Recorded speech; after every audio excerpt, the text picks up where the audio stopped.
11 сарын 4-өөс эхлээд Улаанбаатар Сингапурын чиглэлийг нээд Америкийн нэгдсэн улсын нислэгийг өнөөдөр нээгээд эхлүүлчих нь бидний хувьд ашигтай байгаа. Маш зөв болох юм гэж харж байгаа.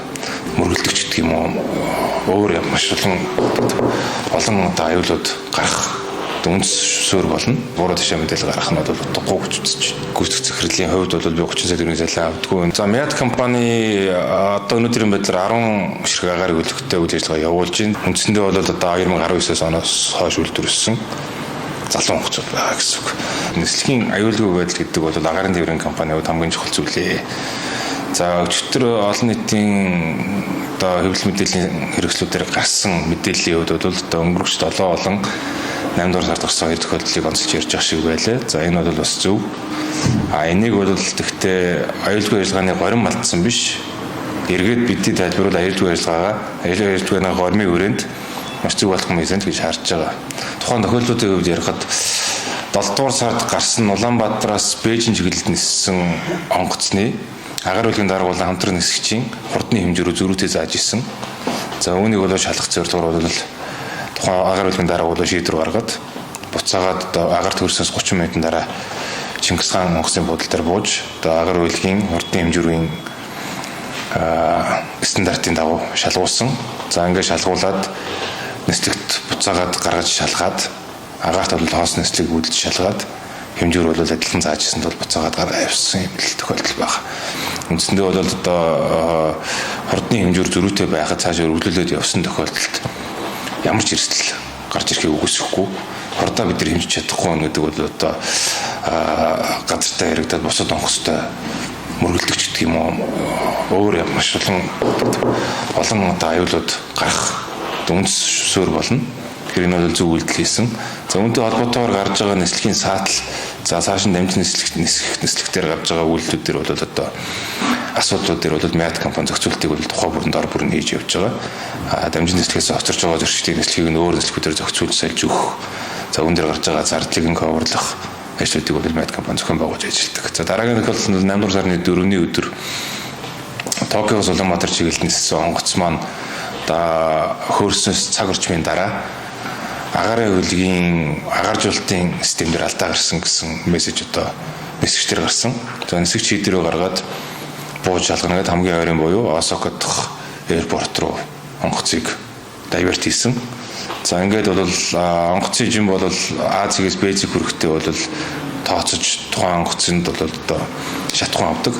Тэгэхээр шатхууныг зарцуултыг нь буулгаж шатхууныг шатааж иж буухгүй бол одоо онгоцны буултын жинг хэтэрсэн тохиолдолд бусад онгоцны хэд ангийг ивдэх аюул байдаг учраас нисгч бол одоо аюулгүй нам өдөрт орж Осакотын дээгүүр одоо онгоцын шатааж 2 цаг орчим нисэж байгаад 18 цагийн үед бол Осакотын аэропорт дээр газардсан баг. За ингээд газардах үед одоо онгоцоос мессеж ирсэн. Онгоц нэр одоо кабины агаарын даралтын систем дээр алдаа гэсэн мессеж гарсан учраас Осака руу бууж ийна гэсэн мессежийг бол онгоцоос явуулсан. Үүнтэй холбоотойгоор бид энэ шийдвэр гаргаад зорчийг яралтай авчрах зорилгоор эндээс бол дараагийн онгоцыг Осака руу гаргасан баг.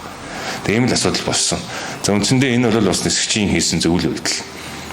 Яаж ийм вэ гэвэл нисгчийн кабин дээр онгоцны даралтын системд аюул учирлаа гэсэн алдаа гарсан учраас одоо буулгаж шалгах нь бол хамгийн зөв үйлдэл байсан. Аюулгүй ажиллагаа хангуулж байгаа нэг юм хэлбэр байна. Тэгэхээр энийг бол одоо юу гэдгийг тухайн онгоцны нислэгт гарахаас өмнө шалгаагүй тий эсвэл ямар нэгэн байдлаар одоо онгоцны аюулгүй байдал алдагдж гин гэж одоо буруу ташаагаар мэдээлэх нь бол утгагүй зүйл гэж үзэж байгаа.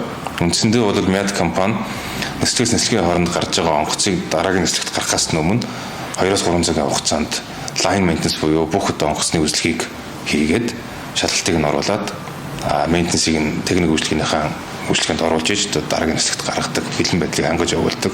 Олон улсын агаарын тээврийн холбооны аюулгүй ажиллагааны гэрчлэгээтэй, Европын холбооны аюулгүй ажиллагааны гэрчлэгээтэй, Америкийн нэгдсэн улсын аюулгүй ажиллагааны гэрчлэгээтэй байгууллага байна. Тэгэхээр энэ бол одоо хэмжээ ажиллаж хийж байгаа инженер техникийн ажилтны одоо ур чадварыг өнгөдүүлэх юм буруу ташаа мэдээлэл гаргах нь бол утгагүй гэж үзэж байна. Одоо бусад тээврийн хэрэгсэлтэй харьцуулах юм бол аюулгүй ажиллагааны стандартыг бол даблдсан байдаг онгоцны стандарт маань.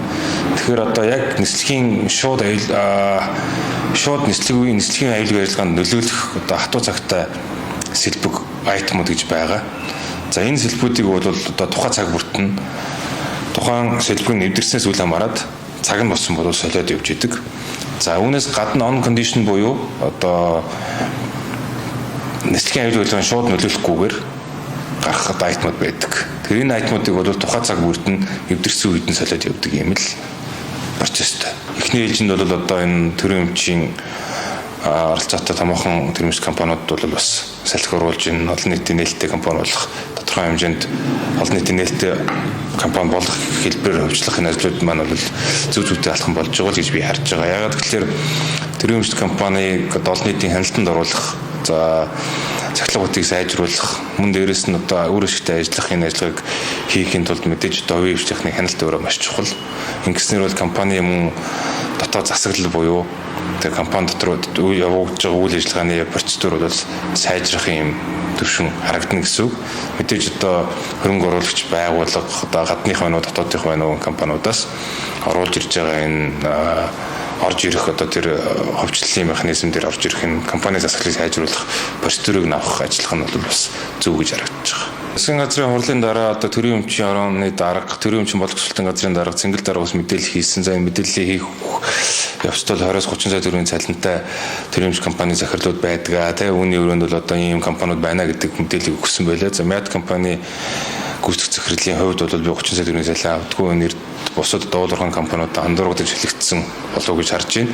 За үндсэндээ бол яг энэ төрийн өмч компаниудын цалингийг бууруулад урамшууллын системд оруулах нь бас маш зөв үйлдэл гэж харж байгаа. Үндсэндээ бол тухайн байгууллагыг өдөрж явж байгаа одоо гүйцэтгэх захирлийн хувьд энэ компаниг үр ашигтай гаргах нь өөрөө маш чухал үзүүлэлт байх ёстой.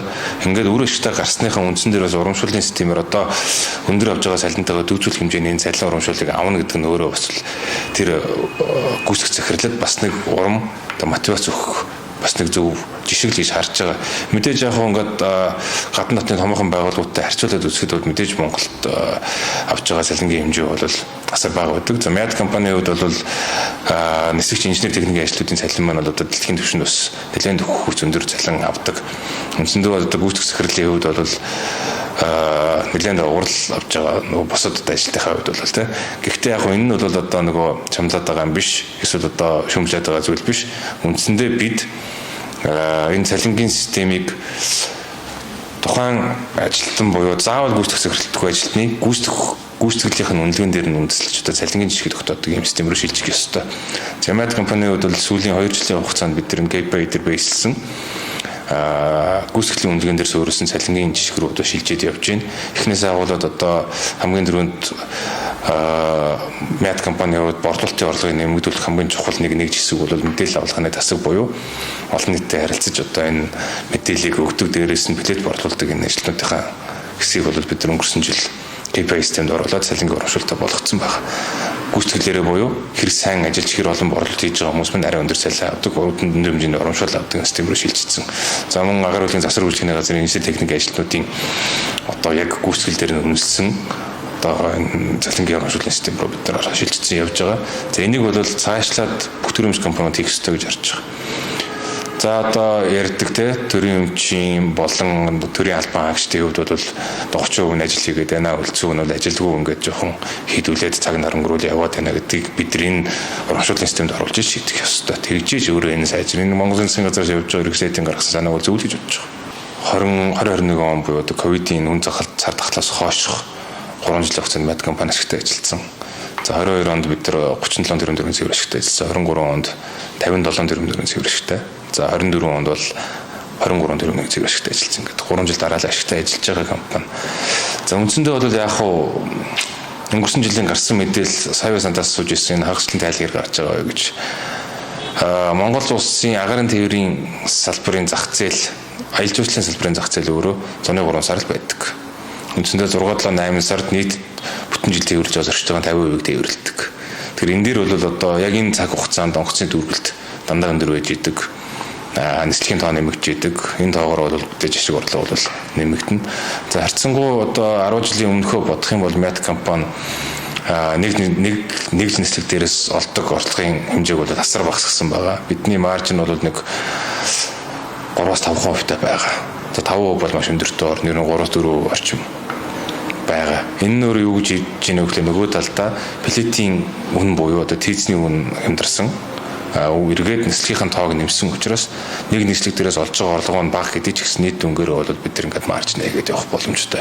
Энэ бизнесийн модель рүү бид нар шилжээд 2-3 жил болж байна. За үндсэндээ юу гэдгийг өнгөрсөн жил гарсан мэдээлэл нь Мяд компани 2024 оны хагасчийн тайлан буюу 1-6 сарын тайланг аваад алдагталтай гарч байна. Алдагталтай ажиллаж байна. Энэ компаниуд онгоцны төрөөс хөдөлж чадхаа боллоо гэсэн ташаа мэдээлэл гарсан. Бид олон улсын агрын тээврийн холбооны гишүүн, олон улсад гэрчлэгдсэн нэр өндөхийн байгууллага. Үүний хувьд бол одоо онгоцны төрөөслүүлж компанийн хувьд бол 1 сарын төрөөсийг хоцруулах нь өөрөө тухайн байгууллага дефолт буюу төлбөрийн чадваргүй гэдэг ангилалд оруулдаг. Ийм ямар ч боломж байхгүй. Бид нэг ч хоцроож үзээгүй, 1 сарын 1 өдрөөр хоцроож үзээгүй. Төлбөр цаг тухайд төлөө явж байгаа юм компани. Мэдээж хагасчийн тайлан бол энэ 25 оноос ч хасагтал гарч байгаа байх бодвол яг өнөөдрийн байдлаар бол хагасчийн тайлагч над дээр орж ирээгүй байна. Ер нь бол хасагтай гарна. Гэхдээ жилийн эцээр бол бид эргээд нэмэгтэй гарах зорилготой. Зорилт төвшин дээрээ суулгацсан ажиллаж байгаа. За Мяд компани 2025 онд 7 сарын 1-ээс бид Улаанбаатар Шанхай чиглэлийг нээж хөгжүүлж явж байна. За энэ чиглэлийг бол цаашдаа бас түрүүний миний хэлдэг дамжуулан өнгөрүүлэх чиглэлээр хөгжүүлэх зорилгоор ашиглаж ажиллаж байна. За Улаанбаатар ирээний чиглэлийг бид 8 сарын сүүлээр буюу 9 сар гэхээр нээх баг. За 11 сарын 4-өөс эхлээд Улаанбаатар Сингапурын чиглэлийг нээн. Сингапур өөрөө бас том хаб ус. За Сингапураас дамжин өнгөрч ирж байгаа зочдыг бид цааш нь бусад одоо чиглэлүүд рүүгээ дамжуулан тээвэрлэх зорилгоор мөн Сингапураар дамжуулаад цаашаагаа бусад чиглэлүүд рүү задруулах зорилгоор Сингапурын нислэгийг нээж хөгжүүлэх гэж ажиллаж байна. Мэдээж шинэ чиглэлд нээх тутамд одоо шууд дүүрэн явах, шууд ашиг хийгээд явах боломж байдаггүй. Тодорхой хэмжээний алдагдлыг тухайн чиглэлүүдээр заавал үүрч явна.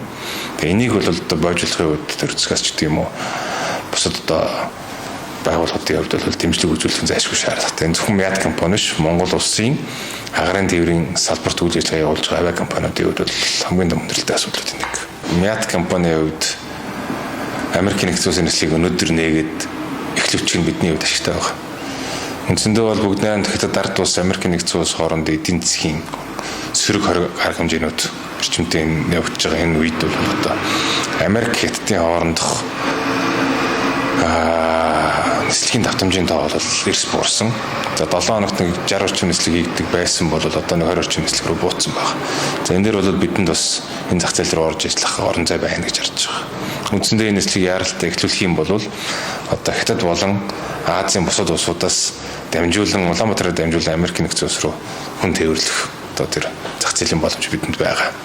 Тэгэхээр энийг бол яаралтай хийх Мяд компанийн хувьд бол зөв зүйтэй зүйл болцсон байна. За үндсэндээ Америкийн нэгдсэн улсын нислэгийг хийхийн тулд Америкийн нэгдсэн улсын иргэний засгийн байгууллага, Монгол улсын иргэний засгийн байгууллагыг Монгол улсыг одоо аюулгүй ажиллагааны хувьд гэрчлэгээжүүлэлт дүрм журмын хувьд хэр зөв хэрэгжүүлдэг вэ гэдгийг шалгах ажил явагдаж байгаа. За энэ шалгалтын ажил манд дуусаад Америкийн нэгдсэн улсаас Монгол улсыг тэр категори 1 гэдэг зэрэгжүүлэлтэнд орсон тохиолдолд Монгол улсын агрын тээвэрлэгч нар Америкийн нэгдсэн улс руу шууд нислэг үлдэх боломжтой болох юм.